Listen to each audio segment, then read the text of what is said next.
old idiot. Yes, man.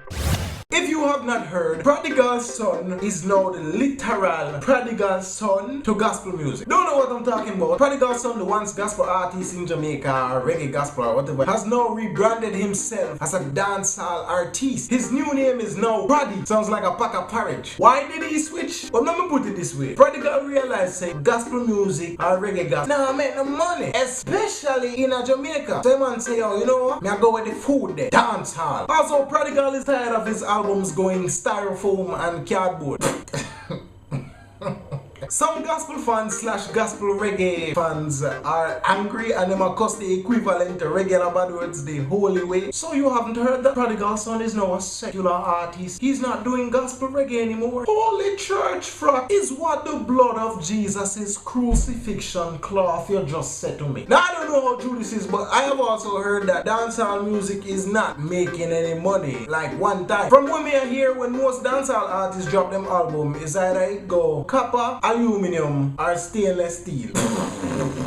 But compared to gospel music money, it is better. And I guess probably in the eyes of Prodigal Son, dancehall money is looking rather Goliathic compared to the David-sized gospel music paychecks we might get enough. From I know Prodigal Son, his hair has been on the same level as his gospel music career. Meaning, it is at a good height, but it can grow bigger and go further. Now according to Prodigal Son, the breakup between him and gospel music was not because of money. Prodigal's dancehall music was his first love. And gospel music was like a little mate on the side when bringing a thing and they try to get the whole of them to do a little holy threesome, but it never that work out. So I'm just say, you know what? I stick with my original girl, dancehall music. And Prodigal also believes that dancehall music is his calling. That's where he belongs. So it's not the money thing. Now this could be true or not. Now back in 2004, 2005 when gospel reggae was hot, Prodigal probably did get wholly for bookings. Everything did nice. But when the heavy flow of bookings started to dry up like a onion field in a summertime down a centi, Prodigal probably had to reevaluate the situation. I guess it was a drought that he could deal with. But now in a 2014 when Prodigal probably get less bookings than my school bag when near for exam time, Prodigal has asked the Lord to open the eyes of his heart and close the holes in his pocket. And because God still works miracles, he has revealed to Prodigal Son that he should take a train from Gospel Tree and come off down a dancehall lane. And to all the Christian people, you wanna do, pull a carpenter and build, calm thy spirits. Prodigal's change from a gospel artist to a dancehall artist has not affected the man's belief. Him still believe in a God. Him still a go to church. He is still a Christian. And him still a go do positive and good music. He has only stripped himself of the gospel artist title. The man want more creative freedom, aka money. Locking himself inside the gospel music box has stifled the man talent. And plus, the man can't deal with the anorexic look where I go on with him paycheck. And honestly, me not see why if the man still going to produce good, righteous, quality music, why Christian people are going to feel some type of way. You already know what to do. If you like the video, hit the like button and hit the share button, hit the subscribe button. And the comment box is down below for you to tell me what you feel about Prodigal's move from gospel to reggae, dancehall, whatever I'm going to do right now. Just let me know how you feel, you know. This is Kevin Too Crazy. Think it, believe it, and live to achieve it.